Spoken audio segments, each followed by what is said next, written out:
Hi, my name is Gemma. I'm 10 years old. I go to a school named Springfield and I am now in grade 5. I started getting sick last year in 2016. Well, I actually started getting sick a while back ago, but they only picked up something really bad last year. Last year I was diagnosed with leukemia the 28th of December. Leukemia is a type of cancer of the blood cells. It's when your cells of your blood don't form or grow into properly, like there's a disorder or a function. How I felt actually was pretty average. I wasn't shocked or nervous or anything. I was pretty chill. I didn't know why at the time. I wasn't very scared. Well, it's awful when you have to go to hospital and you get needles injected into your arms, and I still get needles injected into my spine sometimes. So it's just really awful that most people don't understand. It's just they say that they've been through a lot of pain, but they really don't understand the pain I feel because everyone feels differently. The people that helped me get through this journey, the most special people is my mom and my dad, because without my dad, no one would have been able to take me to hospital and be there for me and be there when I was scared or had to take medication or so onwards. And my mom, she was always there to help me. Like, she'd say how everything was going to be alright and that I was brave and I must just stay positive. And if I had to stay overnight at hospital, she would comfort me and she'd just be so loving. My name is Dee. I'm not 10 years old. I'm much older than you. I work every day, and I love being your mother. What were my symptoms before I was diagnosed? Well, you were actually sick for a long time, but we didn't know what was wrong with you. We thought you just had allergies, or, every time you had an infection, we'd take you to the doctor and you'd be on antibiotics, and then 3 or 4 months later, you'd get sick again. So, yeah, it was a constant being ill, and we didn't know what the reason was. And the doctors didn't really know either. They just thought it was, kids just, getting sick all the time. And, well, eventually your face became very pale. And I know your bones were quite sore, like you didn't want to go walking with your sister or exercise. And you were just lethargic. And when you were pale in your face, I thought maybe you were anemic. And so I took you to the pharmacy to get some iron tablets.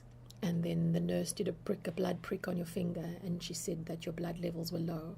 And because of that, we then decided to take you to the doctor for another blood test. How did you feel when you got told I had cancer?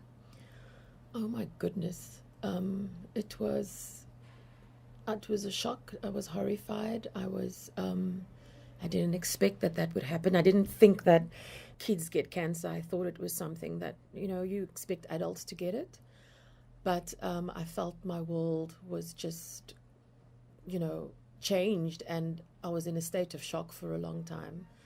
But then I went into survival mode, and I did what I had to do to make sure that, we made you as comfortable as possible and made sure that we could do everything to help you on your journey.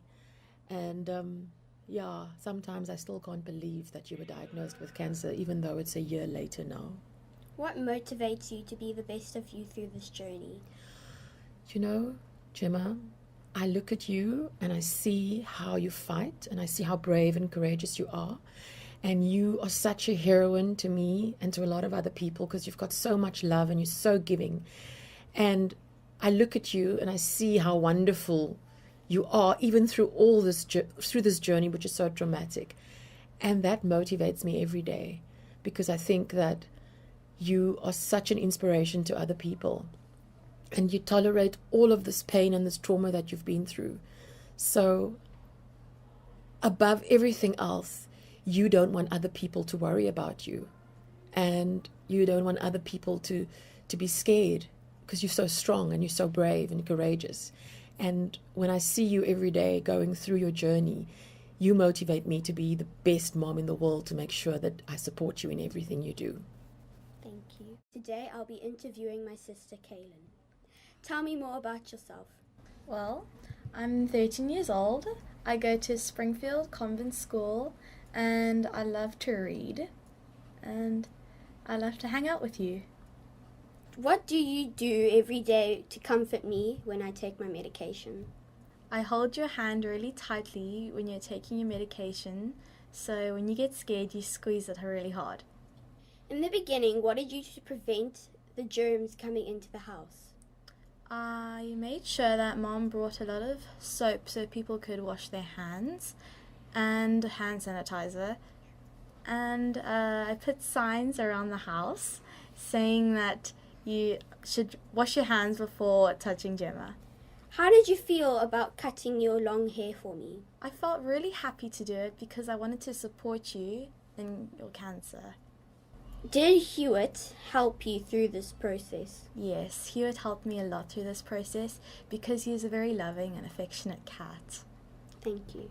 I have a funny story about my cat Hewitt. So when we first got him, he wasn't allowed to go outside until he got to know the place, so he kept him in my room for 2 weeks. So while he was in my room, he liked, to have attention and cuddle. So when me and my sister Kaylin would be in my room, we'd play with him. So usually when he's happy, he curls up in a ball and likes to roll over. And one day when he was doing that, he was rolling all over the bed, that he actually got to the edge of the bed and he fell off it. So he clawed his claws into the bed, but then it wasn't good enough and then he still fell off. So then me and Kaylin just laughed, but then we also felt sorry. So it was just cute. Because of my condition, I missed term 1 and half of term 2. But I've been doing very well. I've been catching up.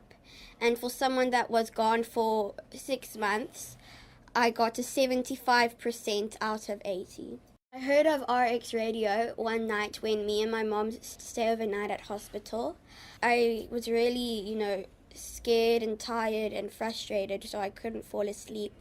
So usually when I can't fall asleep, my mom puts classical music on. So she turned on the TV to see if there was any good music that would help me sleep. Then we just saw this sign on the TV that said RX Radio, and me and my mom didn't know what it was, so we wanted to see what it was, and we heard it was playing music, and it was also talking about children that were sick. So then me and my mom were interested, and so we just kept on watching. The type of show that I really want, I'm not exactly sure yet, but I think at the moment I just right now want to talk about cats.